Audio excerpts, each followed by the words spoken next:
happy 70th Independence Day. Most of you who are watching this video would have been born in an independent India. So the concept of not being independent or being ruled and controlled by a foreign regime would be an alien concept for you. Today, the democratic rule in the country gives us the freedom to be what we want to be, pursue our interests, earn a living, and lead a life of respect because of this independence. But freedom has different connotations. The modern day bondages are different, and they could be equally oppressive and stressful. Let me ask you this. Do you feel financially free?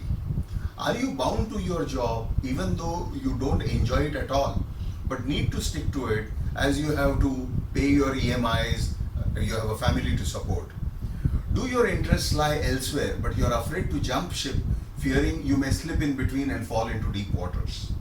Are you leading a high-flying lifestyle which you can barely support and in the bargain are unable to keep aside funds to provide for your future aspirations? Do you have a lot of credit card debt or personal loans and have been caught up in a vicious circle of interest payments? These two are bondages which clip your wings and prevent you from enjoying a stress-free life. The essence of debt management is to limit your loans to the extent you can easily repay. This also means that if you've taken on a housing loan with a little higher EMIs, then the commonsensical thing is to curb discretionary expenses, eating out, splurging on clothes and gadgets, stuff like that.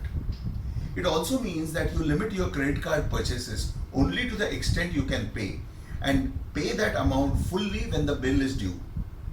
Do not ever avail of the revolving credit facility as the interest costs on these debts are very high. If you do not have the discipline to follow this, use debit cards. The basic underlying principle is simple. Keep your expenses low. How do you do that? How do you know what is an appropriate level of expense for your level of income? Save and invest at least 20 to 30% of your income for your future self. This is if you have a home loan and the EMI needs to be paid.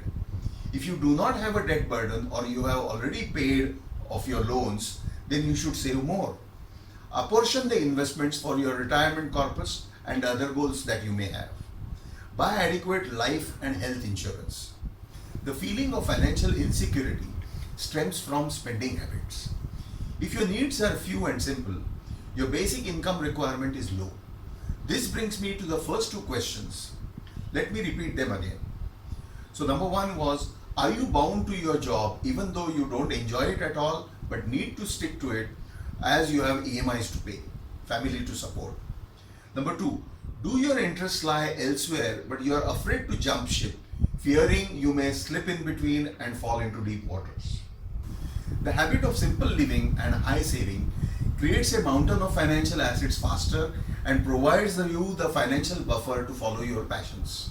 This could be in the form of starting on your own or taking up a less stressful job with a lower pay but more fulfilling, and importantly allowing you more time to pursue your other interests and spend more time with the family. So once again, here's wishing you a truly happy Independence Day and a stress-free life. This is Yogin Sabnis. Do like, subscribe and share this video. Thank you.